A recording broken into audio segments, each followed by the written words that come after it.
Hello, buddy. Welcome back. I'm the Strategy Professor, and today we're going to be doing an in-depth Nautilus guide. And as of this recording, it is patch 920, but I'm going to try to design the guide in such a way that it will be useful even on into the future. So, special thanks to Marcus for sponsoring this guide. If you'd like to sponsor a guide yourself, just email me at TheStrategyProfessor@gmail.com. Let me know what you have in mind. It's just a $30 donation for a guide. If you are a channel member, either through YouTube or PayPal or Twitch sub, then I'll give you $5 off, just $25. And I'll put a lot of work into it, make you a good finished product. So let me know what you have in mind. It can be for a champion, or if you want a certain kind of topical guide too about a certain kind of certain items, certain strategies, anything that you have an idea on that you'd like for me to research and do a video on, just email me, let me know, strategyprofessor@gmail.com. Okay, let's go ahead and get in here. So Nautilus has been very good for many years, and it's just recently that kind of top-end players and pro players have been picking him. He has had an assortment of buffs too, but I remember I played him a ton way back in like Season 7, maybe even Season 6, as support, and he's almost always really strong for several reasons. And let's just go into that real quick here with his kit. Number one is he just has a ton of CC. So you've got his passive Staggering Blow. You know, every time you auto attack somebody, it roots them, so they can't move anywhere. I believe they can still attack during roots, but it limits a bunch of other things they can do. So it's close to a stun, but not quite a stun. That you can trigger that on multiple people. It's an on-target cooldown, which means you can hit different people consecutively and root them all. But you can't root the same target again for 6 seconds. But if the fight lasts longer than 6 seconds, you know, you could potentially root them multiple times. Dredgeline is one of the best hooks out there in open field, and the reason is it has a huge hitbox. It doesn't tell you here what the hitbox is, but it's a really long range. It's 1100, which is further than a lot of people think. It's pretty fast, and it just has a huge hitbox to it, so it's almost impossible to miss this thing. I believe it's the biggest hitbox of any hook out there. Blitz's hook might be pretty close, but it's definitely a bigger hitbox than Pike. It's a bigger hitbox than Thresh. Which means if you're just staring down somebody open field and you throw this at them, there's a really high probability that it's going to hit. And it's a lot faster. It doesn't say what the delay is on it here, but I can tell you anecdotally from playing a lot of different hook champions over the years that it is one of the fastest hooks out there. So Pike, you have to charge up usually for at least a quarter second before you get a decent throw on it, and then a half second for the full length throw. Thresh is a half second wind up. Blitz has a little small wind up, although not much. This Dredgeline just feels like it's just like boom out there instantly. So I suspect it's a 0.25 or less wind up, which doesn't sound like a lot. It's like, who cares, a quarter of a second, but it's a very big deal, and it's very surprising for a lot of people that are used to having time to dodge, you know, Thresh or Pike hooks. This just comes at you almost instantly with a huge hitbox, so that's really handy. And it does pretty good damage too. I mean, typically I don't recommend that you level this up first. Or even second. I usually get the hook last. Although they have buffed it so many times, you know, there might be an argument for getting it second. Although I still probably wouldn't get it first, which is weird for a hook champ. But his E, which we'll talk about here in a second, is something else that's really, really good that you want a lot of levels in. But yeah, just good hitbox. If you do put a lot of points into it, it does pretty good damage. 280. It's really cheap too. It's only 60 mana. Blitz hook's like 100. I think several of the other hooks are still going to be more than 60, so it's 60 at all ranks, so it's very cost efficient. You're not going to, you know, run out of mana using this, so really, really good efficient hook. Other like neat things it can do is it can't go over walls, but it can hit walls, and you pull yourself to the wall. So this could potentially help you escape if you're getting ganked or you're just kind of in a sketchy situation. You need to move quickly. You can just throw that hook onto a tower, hook onto a wall, and gives yourself a little flash. Now, the timing of it is interesting because basically if you're in the middle of getting away with your hook and they CC you, it will knock you out of the hook. However, if you throw your hook and then they CC you before your hook hits and then your hook hits, it will still pull you out. So it depends on which hits first. And the timing of that can be kind of weird. So I've seen it sometimes where, you know, a Nautilus will throw a hook, and then I hook him as Pike or whatever, and his hook is still flying through the air, and then while he's flying backwards from my hook, his hook hits and pulls him out. So it's difficult to time that correctly, but if you know you're about to get hooked and you throw your hook somewhere else, then it could potentially save you out of that. So that's kind of advanced, but if you can get your timing right on that, it could potentially save you. So that's a cool thing about the hook. You can also just do that just to zip around the map pretty quickly, because you get a 50% cooldown reduction and a 50% mana cost. So it's only 30 mana to zip around the map, and it's going to get reduced to like 7 seconds or less every time you hook. So that can bring you back to lanes, you know, potentially 3 or 4 seconds faster, so that you get more experience. You get better lane priority, all that kind of stuff. So pretty good hook overall, but, you know, you are sacrificing the ability to hook people over walls. So if you have really good vision around, you know, the upper river bush or something like that, you know, you just can't go through the walls to hook people. Or you're trying to hook people over a Baron Pit or a Dragon Pit. He can't do that. He's one of the only hook champions that can't do it. And there's no way for him to get over the wall. You know, like Thresh doesn't usually pull people through walls, but he can personally go over the wall and lantern people with him. Pike can sometimes hook people over walls depending on how close they're standing. But he's the one person, you know, major hook champion that cannot get over that wall any way, shape, or form unless you flash it. So just something to keep in mind. So it's a really interesting hook. It's different, but it is pretty solid. And just the way that it works, too, is whenever you hook them, you meet them about halfway in the middle of the hook and you bounce off of them. That bounce actually does count as them going airborne, though, for the sake of something like Yasuo. So that's important to keep in mind. He's really, really good with Yasuo. Titan's Wrath. So this is one of the weaker defensive steroids out there when you're thinking of things like other champions that have to go all in whenever they land their hook, like a Leona, like an Alistar, you know, those types of champs that they're going in and they're staying in. His is going to be a little bit weaker. It's a fairly small shield early. It's 60 and then 9% of your max health. So early on, if you have about, you know, 700 health, then that's only going to be like 160 shield, which is okay. But the problem is it's on a 12-second cooldown, static cooldown. So even if you put more points in this, you can't get that shield anymore. So it's not amazing. It's okay.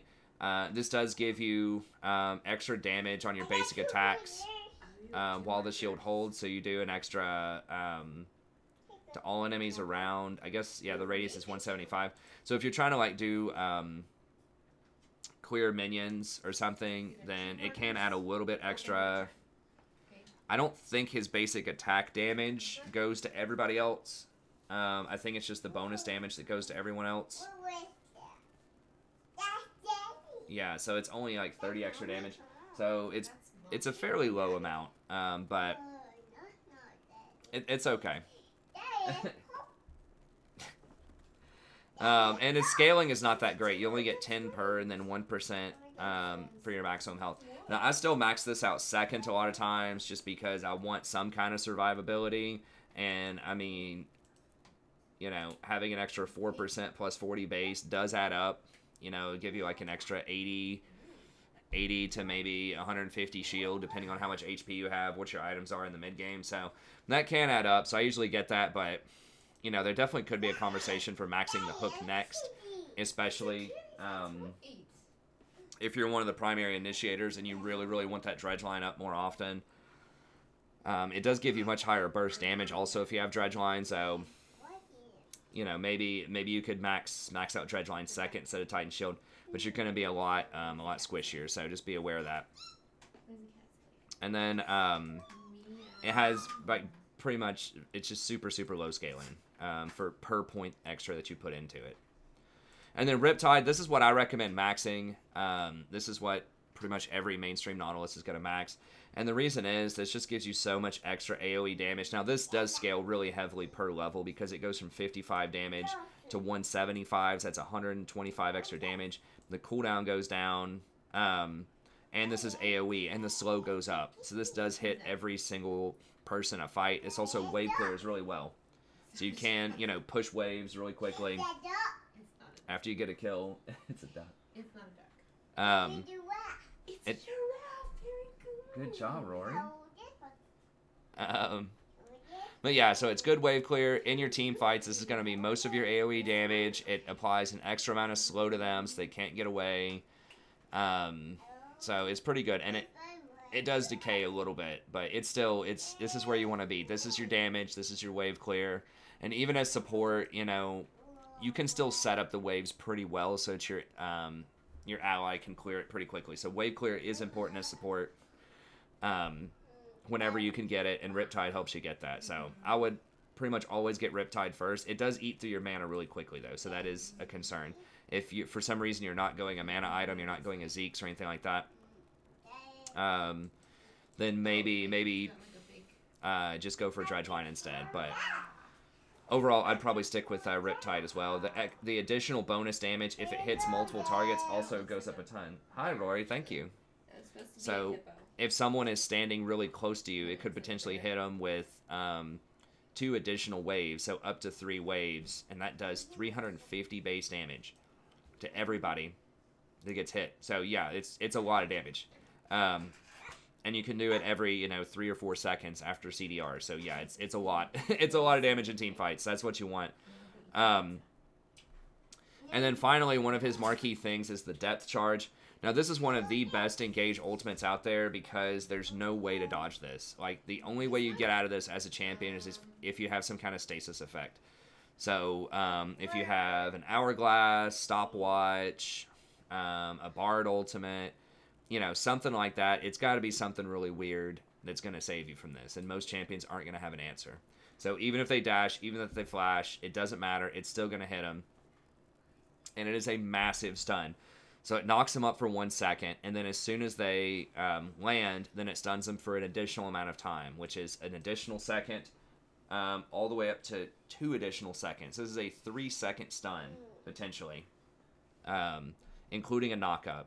The knockup can't be reduced by tenacity, and then the extra 2-second stun is a really long stun, isn't it, Rory? Rory, let's go check out her. And not only does it hit a single target, but it hits every target that's close. You want to go check on the pizza, Rory? Pizza. No, Dad. Yeah, you like pizza, don't you? You want to pet the kitty? There she goes.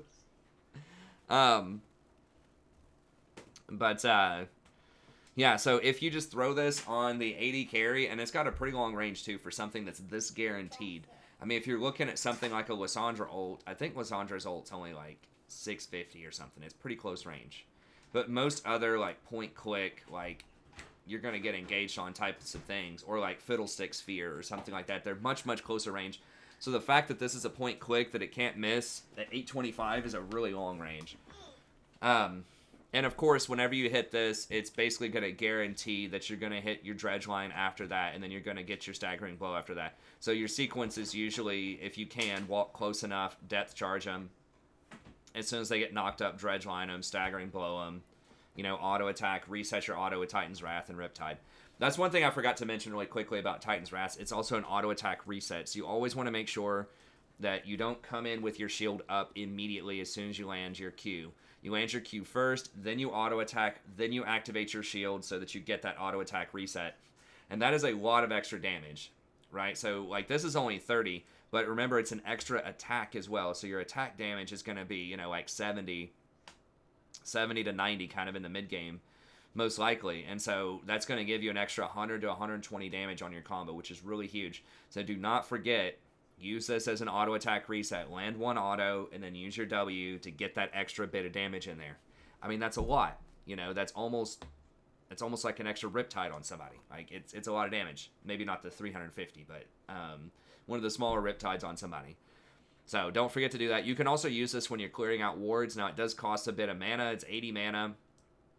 So that's expensive, but if you need to clear out a ward quickly or you're just about to back or something, you can auto attack, press W, it resets the auto, hits it again immediately, and then hit it one more time to clear the ward. So you can clear wards fairly quickly with that attack reset, but just don't forget to use that.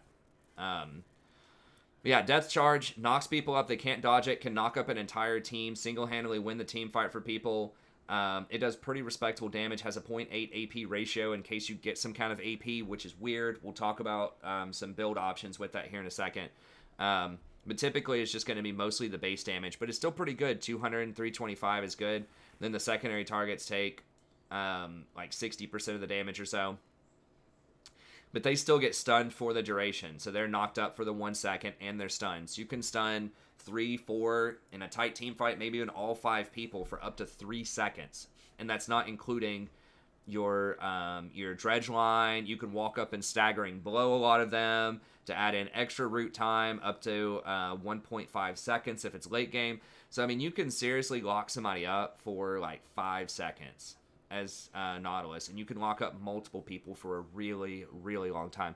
So he has, I think, the longest CC chain in the game, or pretty close to it, especially as it could apply to multiple people. So tons and tons of CC and a lot of AoE damage in fights with that Riptide. You know, the 350, there's no diminishing returns on multiple targets. That can be everybody. You know, if you're hitting 3 people in a fight with that, that's 1,000 damage potentially every 3 or 4 seconds. So he puts out some severe damage, and this is a really low cooldown. I mean, 120 seconds on something that's that powerful is really, really nice. I mean, Thresh's ult's like 140. I think Leona's 90 seconds, so hers is a bit lower, but a lot of these kinds of effects that are like really heavy CC are going to be a little bit longer than that, or at least on par with it. So very, very good kit.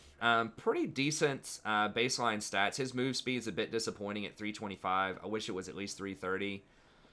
But he does move a bit slower. Typically, you get Moby Boots with him. But yeah, the rest of his stats are pretty good. He's got the 575 base. The armor at 39 is pretty decent. You know, some of the bigger tanks like your Brahms, your Alisar, stuff like that will have like 44. But pretty good stats all around. And pretty good like stat per level also. So yeah, overall, lots of good abilities. Really quickly, here's kind of the patch notes of him too. So this is why people have been playing him a lot more recently, is because he did get several patches over the course of Season 9. So like Dredge Line, I guess they reduced the damage a little bit earlier on 9.12. So he was getting a bit strong there. But here, this was the one where he started to come into the spotlight on 9.8 when they increased his route duration by 0.25 early on, which doesn't sound like a lot, but that's basically 50% more route duration, which is really nice. They increased the AP ratio here, and they increased the base damage by quite a lot. Now, once again, they rescinded some of that at the bottom end, right? They took it back down to 80 at the bottom, but the top end is still 280 if you want to max it.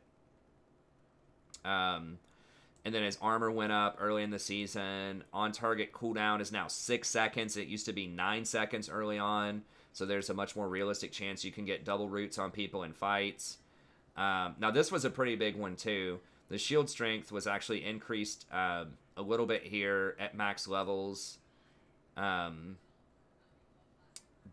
the scaling was slightly reduced. However, the cooldown was reduced from 18 to 12 seconds. So 18 was ridiculous. But now, like, with CDR, you might be able to put it up twice in a fight. So that's pretty good.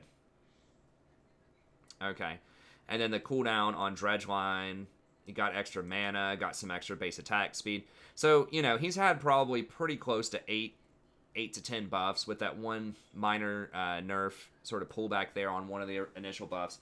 He's had lots and lots of buffs over the last year or so, so that's why people are starting to notice him a bit more. And that's why he is one of the highest win rate champions right now, too. He's 52.6. So he's, you know, right there with all of the top line champions in support as of 920. And he is getting some attention at Worlds, too. I don't have those stats pulled up right away.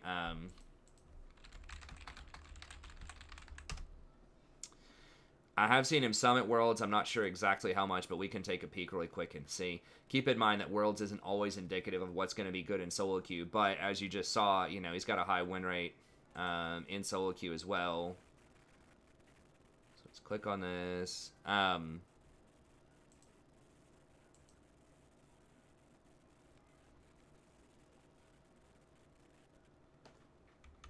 Let's just see here. Yeah, so doing pretty well. He is actually... Well, we don't have it in terms of picks, but his win rate's 56%. And if we're looking at pick rate, he actually is the most pick support. I thought that Rakan was going to be higher than him, but he actually is literally the most pick support.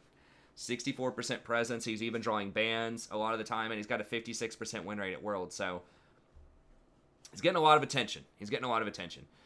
So yes, he is very good. He has been good for a couple of years, but at the same time, there have been numerous, like I said, probably like 8 to 10 significant buffs to him over the last year. So they have definitely tried to make support Nautilus a little bit more of a thing. Okay, so his overall strengths: excellent all-ins, excellent roaming, very reliable engage, good wave clear. Weaknesses: the hook can't travel through walls. His survivability is a bit on the weak side compared to some other tanks, like big tanks, like your Brahms, your Leonas, things like that early on. He's not going to have as much survivability. It should be noted also that he doesn't have any sort of sustain. So when you're thinking about someone like Pike, Pike's got the sustain. Tom has the gray skin. Alistar has his roar. So he doesn't have any kind of sustain. So you could potentially get poked out. You can deal with that some with runes and some items early on, but that is just something to be aware of, that against like heavy poke lanes, sometimes you can have a little bit of a problem early if you can't find it all in. Okay, and the runes that I recommend are Aftershock, Demolish, Bone Plating, Unflinching, and then Presence of Mind and Tenacity. So there is a little bit of wiggle room on some of these things here. Pull up the runes. I think Aftershock is something you definitely need. Now, we'll see. In the preseason, they are changing Aftershock. We'll have to see what the final numbers are. They are lowering the base amount that you get.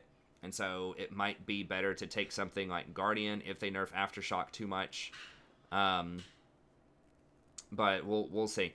But for now, Aftershock's going to be the most. It just gives you so much survivability whenever it's up. So you kind of have to have that. This tree is a little more flexible. I think Demolish is probably one of the best. And I really like Demolish if you're going for a roaming playstyle, which is what I recommend right now.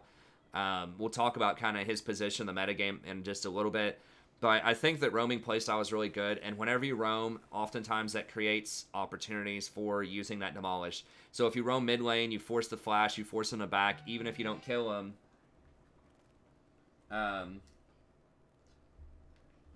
Even if you don't kill him, then you can force him back. And if you force him back, then you can just go up and use that Demolish stack and get a plate.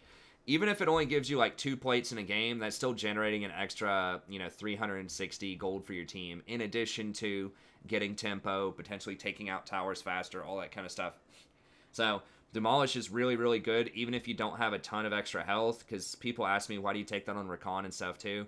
It's just, it still almost knocks out an entire plate by itself just off of the base damage. So it's really, really good. And it's so easy, if you get a preferable back, you just walk up and boom, it's a free plate and then you back. So it generates quite a bit of extra tempo in the game, I think, to have that Demolish. Now, another option that you could use is Font of Life. Now, I think this is one of the most misunderstood runes out there because of the way that it's worded. So it says allied champions, basically who you apply a slow to, so that's your E, which is really good because you can apply the slow to everybody in a team fight, are healed for 5 plus 1% of your maximum health. Now, I think in the in-game text, I don't think it says over 1.75 seconds, although it might. But it is important to note that this is not very much, okay? So if you have like 1,000 health in the mid game, it's 15 extra HP per auto, but it only does 40% on hit. So instead of 15, it's at 6? 6 extra on hit damage, because if they hit again, then it just resets the timer. They don't get the full 1.75 off of each hit. It just resets it. So it's really weird why it's something that's triggers on basic attacks that like occurs over time. It's just really kind of counterintuitive. It should just be a flat number that doesn't occur over time. But I guess it'd be weird. They'd have to say it'd be like 0.5% of your maximum health, and I don't know. Anyways, so it's really not that much. I mean, yeah, in a team fight, if everybody's hitting for an extra like 6 to 10 HP per hit, that could potentially be pretty good. But by and large, it's going to be relatively weak compared to Demolish. I would just rather take those plates faster, get more gold in my pocket, my AD carry's pocket, mid laner's pocket. Just give everybody that extra money and tempo earlier with Demolish rather than Font of Life. Now, if you do choose to go for Ardent Sensor as a late game item, potentially, and we'll talk about places where you might want to do that, you should not do that most of the time, but there might be some circumstances where you do that, then Font of Life can be good, because that healing counts as a heal for the purposes of Ardent Sensor, so that you are giving your entire team that buff at that point when you have Ardent Sensor. You're giving everyone the extra on-hit damage and the extra attack speed, and this is healing them for a little bit extra too. So in that scenario, yes, it's very good. Or maybe if you think it's going to be a really long fight, like if they have 3 tanks on their team or something like that, and you just think that sustain is really going to add up over time, people are going to be healing like 100 health or more in a fight before the fight's done, then maybe Font of Life can make more sense. But in general, I'd probably do Demolish. And then Shield Bash, I just wouldn't do it. Yes, you do have a shield you can activate, but the damage is just not that strong. You just don't want this on the vast majority of champions. It's just not enough. You know, you're going to get an extra, like, maybe 1 or 2 bonus magic resist while you're shielded, and you might do an extra, like, 5 or 10 damage every now and then, but I just don't think it's going to be worth it. Okay. And then Bone Plating. This one is probably the one where there's the most sort of flexibility. Bone Plating is what you'll want if you're going for all-ins against other all-in champions in the laning phase. So if you're against another, like, Thresh or something like that, or Draven or Jhin or something like that, you're going to want that Bone Plating. Now, it's not going to put up huge numbers by the end, but it's numbers when you really need them. Because if they just hit you once, it doesn't do anything. It has to be when you're getting hit multiple times. So if people can trigger this with like auto attacks or like Sona Qs or something like that, if they can just constantly turn this off, it's going to be pretty bad. So that's why against poke champions, you probably want to go for Second Wind. Now this actually does add up quite a bit over time. I've seen some laning phases where in the first few levels, Second Wind heals me for 200 or 300 extra HP. So don't underestimate just how strong this can be against poke champions like Nami, Karma, Janna, Sona, all that stuff. This can be pretty good. So, if you're missing like 300 health, someone hits you with this, you're healing 18 damage over 10 seconds with that. Now, yes, that does reset over time, but just having this constantly ticking, even just the raw 6 damage a second, if you're getting hit every 10 seconds, 6 damage times 60 seconds is 360 health a minute that you're healing off of that, as long as this is constantly ticking. And that doesn't include any health that you're missing, right? If you're missing, 4% or whatever, it ends up, if you're missing 100 health on average and you're getting an extra 4 off of that, oh no, it's over 10, so it's not per second, it's over 10 seconds.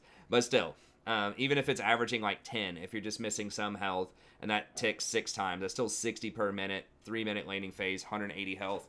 So it's good. It adds up. It's useful against other poke champions. So you might want to consider that early. If you think you have to be the primary tank later and you're just going to have a breeze in the laning phase, they have a really passive lane, they have like a tier Ezreal or tier Kai'Sa or something like that, you might consider going conditioning. And this later on, especially if you're getting some more armor items, you're getting Knight's Vow, you're getting Zeke's or something like that, then this can be really, really good. Even on face value, just 9 bonus armor and 9 bonus magic resist is still going to be, over 300 extra gold value later on.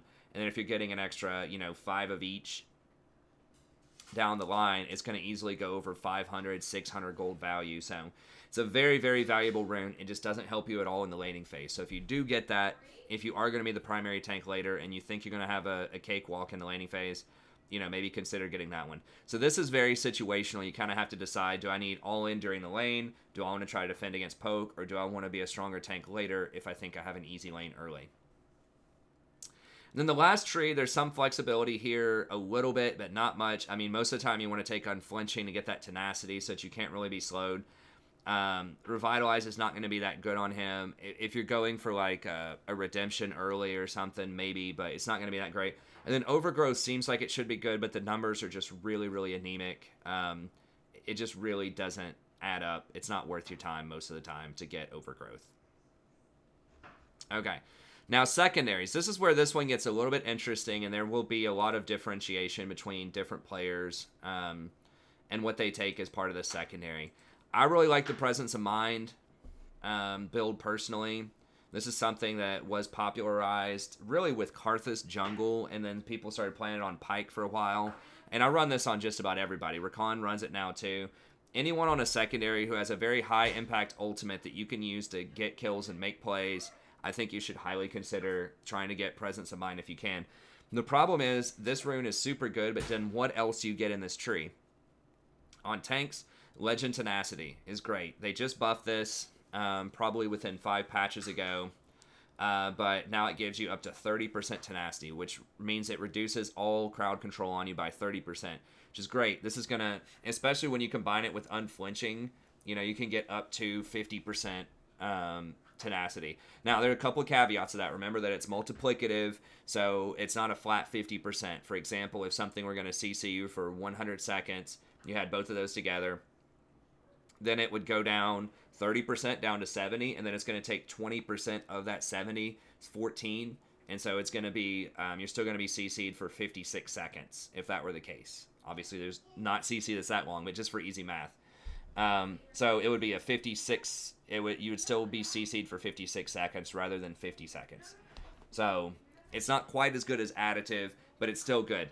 Another thing to keep in mind is that CC cannot be reduced below 1/2 of a second. So if you're just getting CC'd by all of these little small things that are CCing you for like half a second, 3/4 of a second, just really low amounts of time, it's not going to do that much for you. Tenacity is way better against stuff that's going to be 1.5 seconds plus types of CC. That's where you're really going to see it. So it really shines against things like Morgana binds, Ash arrows, Fiddlesticks fears, all that kind of stuff that's like one big CC, Lulu polymorphs, but all the little stuff that's little small chain CCs, like Nautilus. Obviously, you're not going to be facing Nautilus here, but if you were taking this bunch of tenacity versus Nautilus or versus Leona or things like that have a bunch of different small CCs, it's not going to be as effective. But it's still good. So this is what I recommend on him. Probably Presence of Mind, Legend Tenacity. And that's just because, this is so good because it helps you break the CDR barrier. So you can have 40% CDR, and this also works. So if your cooldown, is 120 seconds to start, you have 40% CDR. That's going to be 48 seconds off. So that'll take you down to 72 seconds. And then you get a takedown here, which is 10% of your ultimate's maximum cooldown. Then you're going to be reducing it by an additional, 7 seconds or so off of that. So it allows you to go beyond 40% max CDR. So that means that in a team fight, if you use your ult to start a fight, you kill like 3 people, your ult's going to be up again in 40 or 50 seconds. Like, it's really, really fast. And the mana is not trivial. Sometimes in a lot of these fights, when you're just pounding down the mana, you're just spamming your E as much as possible to get a bunch of team fight damage out, your mana can dip kind of low, especially kind of in the early game. You're taking an extended trade, you started the fight with 30% mana, you managed to kill somebody, you get that 20% mana back, all of a sudden you have enough mana to throw that final hook and hit the last person that's running away. It does come up quite a lot, more than you would think. So getting that 20% mana refund is very nice as well. Although, the main reason you take it's the CDR. The mana is still really, really good. So yeah, it does apply after CDR. So, you don't get the 12 seconds off in that example that I used. You'd only get the 7 seconds off. But it's still really good. It's not current CDR or current remaining. It's of your maximum after CDR. So it's really, really powerful. And then the tenacity can be good.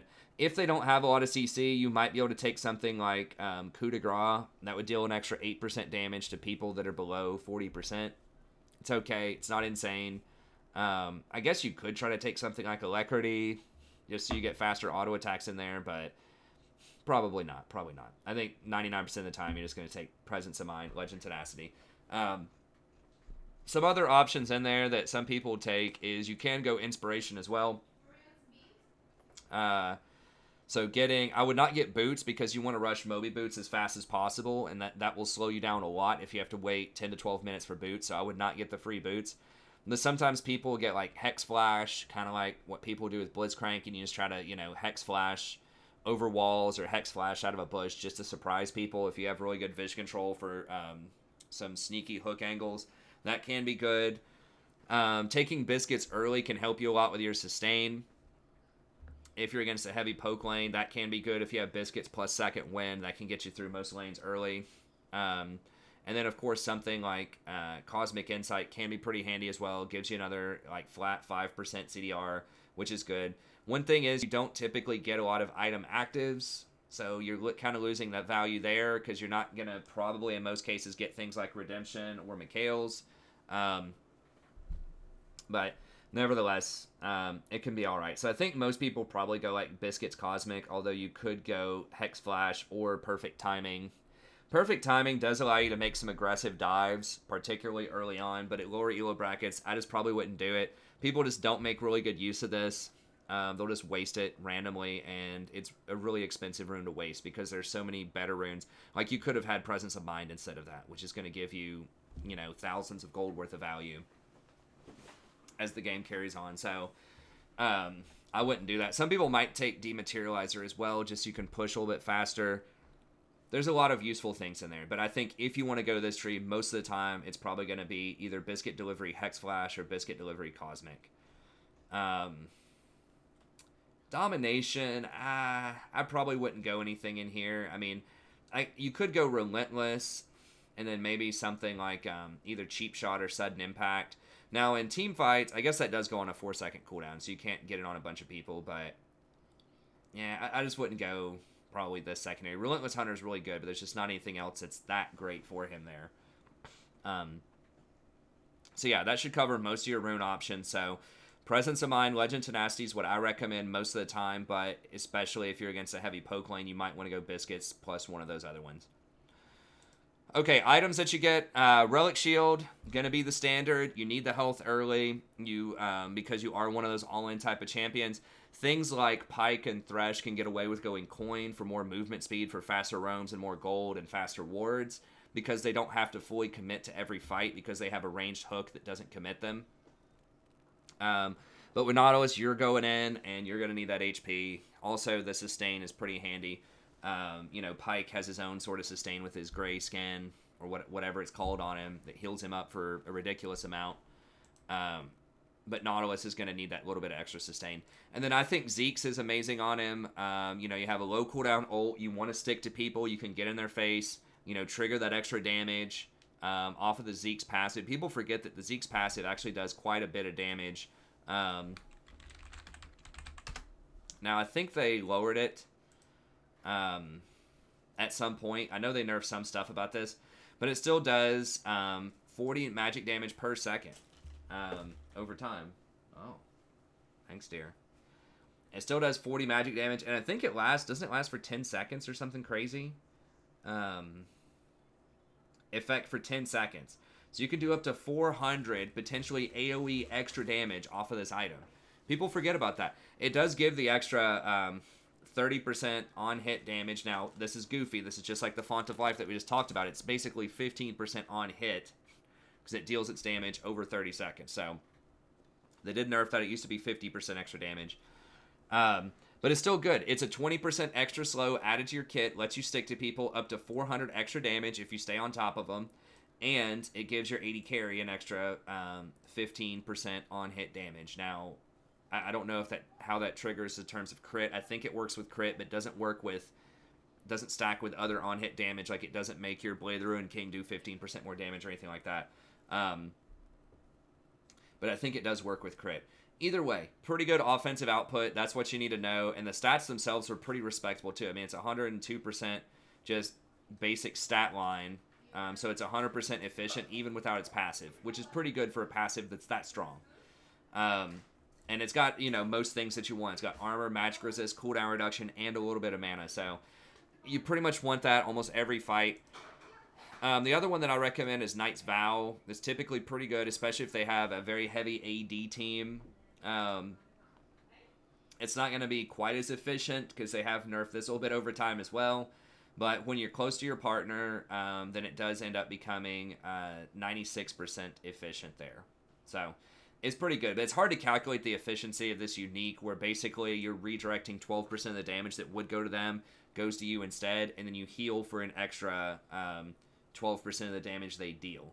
So it's basically like you get lifesteal, but you also serve as like a conduit for taking damage for them. It's sort of a weird item.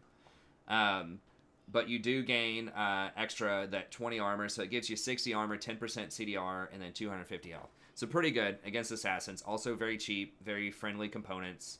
So that's a pretty good build as well. Now they did build up Locket, which can be pretty useful. It's still, I would only get Locket after you already have Knight's Vow and after you've completed your full relic item, just so you have a lot of health, so the Locket has a bigger shield. But Locket can be really good if they have a lot of magic resist. Or a lot of magic damage, rather, because it gives you magic resist. One thing that's sort of tricky about Locket is it doesn't have any CDR on it, so that can be pretty awkward. Because Nautilus really, really wants CDR for his ult, and also he just got a lot of good stuff that's on a fairly long cooldown, right? Like his hook, his W, a lot of stuff there. So you could get that later. Another item that's becoming a little bit more popular in tanks these days is Righteous Glory. Now, Righteous Glory has been nerfed in the past, and it's a bit more expensive, but if you are, if your team's doing really well, then it can be worth. Now, it's 103% efficient there, which is good, but it gives you quite a bit of mana. I'm not sure that you fully need 300 mana, and like the health regen is not really that useful outside of the landing phase. It's okay, but the 400 health certainly is very good, and it's got your 30 armor and your 10% cooldown reduction. Now, it doesn't have any magic resist on it, so you probably only want to take this if they have a lot of AD on their team. But the Glacial Shroud is a really nice build. Gives you the armor, mana, CDR early. I'm just worried that, like, you might have too much mana. You might be spending too much money on mana if you get this plus Zeke's. Because you don't need that much because you're an all-in champion and you have presence of mind to refund your mana when you get kills and assists. So, I don't know. It's interesting, but it does have a really nice engage where you kind of run up in their face and slow them. But you shouldn't really have a hard time getting on them with your ult anyway. So you see this on some other champions out there, some other supports. Sometimes you see it on someone like a Thresh. It can be okay on Nautilus, but it is a little bit more expensive. So those are going to be the mainstream items that you get. You might still get a redemption sometimes just because it's so good in team fighting. You do have a shield, so you do get a little bit of bonus out of your 10% shield. So sometimes you see redemption, but it's pretty rare. Now let's talk about an item that you almost never see on Nautilus, but that I think occasionally in some spots might be okay, especially if your team is really far ahead, and that is Ardent Censer. So we've talked about this before, just a minute ago when we were talking about his abilities, but he does have okay AP ratios, right? Like his hook has a 0.9 on it. So, you know, any kind of AP is going to be really solid there. It's got a 0.9. And his depth charge has a 0.8. You know, his Riptide has up to a 0.6, you know, when you're hitting multiple targets with it. So it can be pretty good. Like, the AP is definitely not wasted. You have your CDR. The extra healing and shielding power does apply to your own shield. But then if you have Font of Life, it does increase that healing a little bit more as well. Gives you some base mana regen, which is, you don't need it as much with Presence of Mind, so that's starting to get a little shaky. But the extra movement speed is quite good. And this is the main attraction. Whenever you use your E with Font of Life and you put the debuff on them and someone auto-attacks that person who has that debuff, it does trigger Ardent Censer. This has been something I've been talking about for years that so many people overlook, even back in the day when it used to be a mastery. I forgot what it was called. But even before the Rune rework, this was still possible on some champions, right? Who might otherwise want Ardent Censer. Now, should you rush this every game? No. So don't go out saying, Strategy Professor told you to rush Ardent Censer on Nautilus every game. I'm just saying, if you have somebody, if you have an AD carry especially, who's really far ahead, and they just are not killing you a lot, you're making it out of the fights with a ton of extra HP, maybe you don't need that much more defense, right? You know, every little point of armor that you have that you didn't need in a fight is kind of wasted gold, you know, to an extent. If you want to think about it in terms of like complete min-maxing, and you could have put more of that in offense, and you could have snowballed harder potentially. So if you're surviving a lot of fights, if you're not dying, if your team's just super far ahead, or they just have really low damage, or you're just outplaying them all over the place, you know, maybe Ardent Censer's better, especially if you have like a heavy roam style and you're fighting a bunch of uneven fights where you're just trying to dominate and kill them as fast as possible. This could be good. It does give you the 8% for roams, and then of course the value of this passive is insane. Like, this is part of why enchanters have been so good historically since this item got reworked back in 2017. But yeah, just the extra attack speed and the extra on hit, and this goes really, really well with Zeeks because you're giving them the extra attack speed, so they're going to be triggering your Zeeks even more often, and you're doubling down on the bonus on hit damage they get. So that would be like, you know, if your AD carries 5-0 out of laning phase and they're playing Vayne or Kai'Sa or something else that's going to get all this extra attack speed, maybe you could go Zeeks first because you pretty much always want to go Zeeks first. And after that, you kind of read the situation. You're like, okay, my team's up 20-5. We've got all the first towers down. I just want to snowball this stuff hard because, you know, my AD carries 5-0. I'm going to go ahead and get Ardent Censer next, you know. So that's the kind of situation where I think you would get it. When you just want to kick it up a notch, go into high gear. And if you think that's a possibility, then maybe take Font of Life. If you don't have Font of Life, do not get this item, okay? Because you're just not going to be able to trigger it if you don't have Font of Life. But if you do have Font of Life, you can trigger it. It can work. You're going to be a lot squishier, but you're also going to give out a lot more damage to your team by doing that. So that's a situational item that could potentially work. You could also try something like Shirelia's. That's like a poor man's Righteous Glory. It doesn't have nearly as much survivability. It does have 200 health instead of 300, but it doesn't have armor on it. And it has a little bit less ability power, but it gives your entire team that speed up, so your whole team can run in and potentially follow up whenever you ult somebody. So that's another one where it's like maybe, sort of, kind of, probably not. But if you have like an Olaf or a Mundo or just some other people on your team, a Garen, a Darius, just a bunch of these meatballs that just want to get in there and fight, maybe Shirelia's could help with that. So once again, those are super situational items. I would not get them all the time, but you can have them sort of in the back of your mind if the situation arises and you have Font of Life. Maybe Ardent Censer could be a good pick for you. Okay. Let's talk really quickly just about laning tips and tricks. I don't want this to go over an hour, but I do want to be thorough. I want to make sure I give y'all some really good value that you're probably not going to find in a lot of other places. Throw as many tips and tricks as I can in here.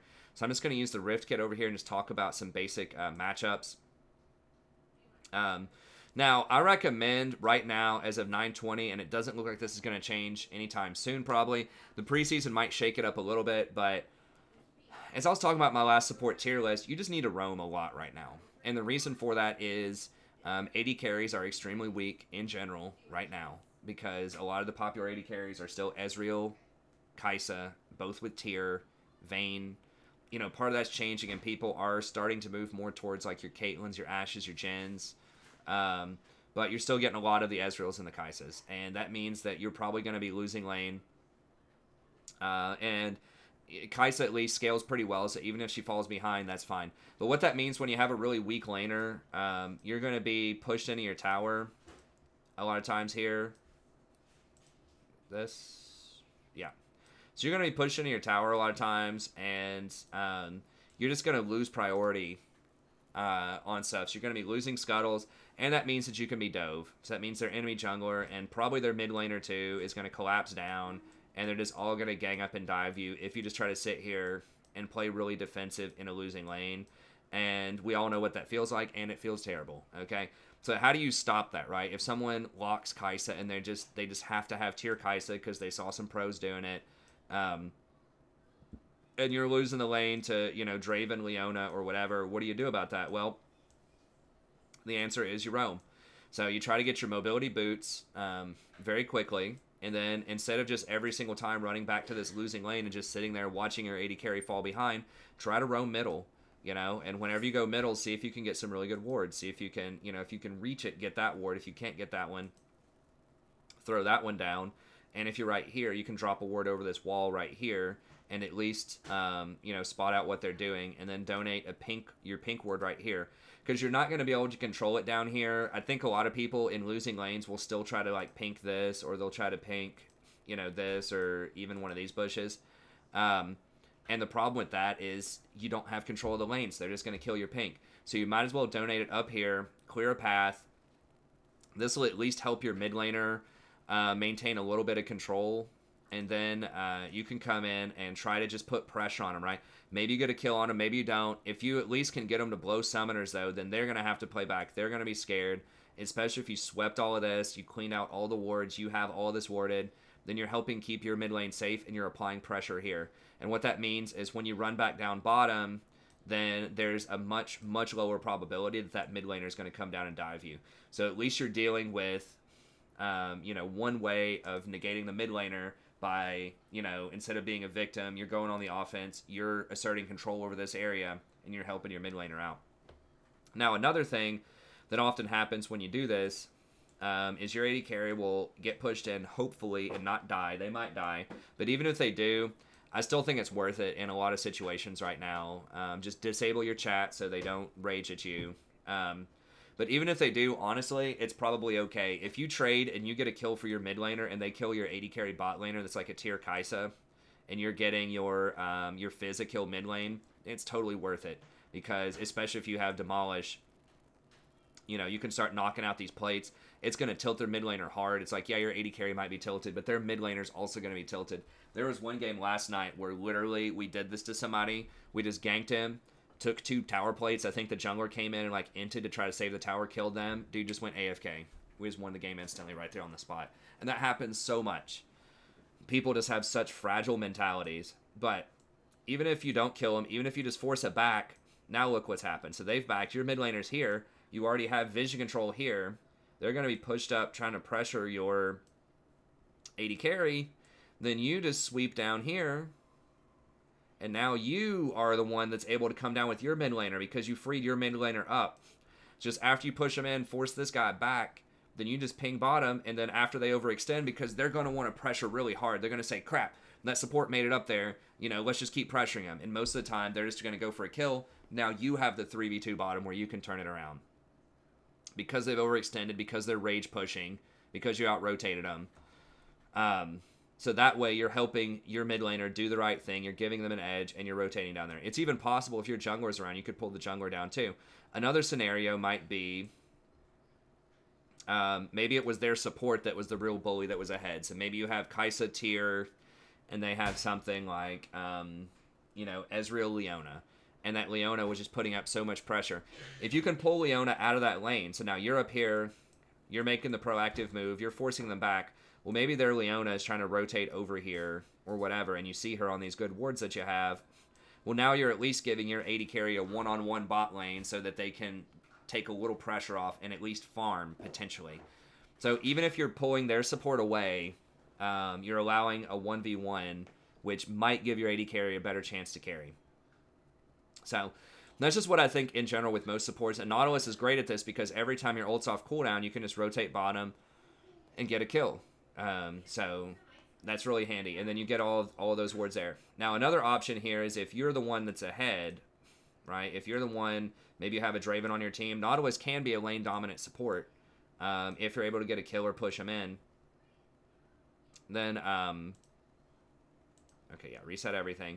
Then you can be the one that pushes up to here with your AD carry, just ping them, and now you can come up, if there are guys like up here or whatever, you can come in here and then you can drop these wards. I recommend dropping one, like some of the safest places are just here, and, just somewhere in the river, maybe here. Now, you can maybe, if you know their jungler's top, you could maybe put one like on their wolves instead. But I think that this is pretty easy to get to just here, and then you just ward over this wall right here. And that's real easy to spot. If you think that they might come through the lane and try to get you through the blast plant, you could also ward there. Although it's very common if this person's in a defensive position that they're just going to put a pink there and probably sweep that out. So you got to be careful with that one. But these wards are going to be really solid. And once you get priority, once you push them in, what you want to do then is not only get that vision, but keep this pressure, and then whenever your jungler's on the bottom side of the map, especially if you know that, their jungler is on the top side, or whatever, then you need to be pinging out this dragon, and go and get this dragon as soon as you can. So just get the jungler over here, you get priority in the bot lane, and then you go get that dragon.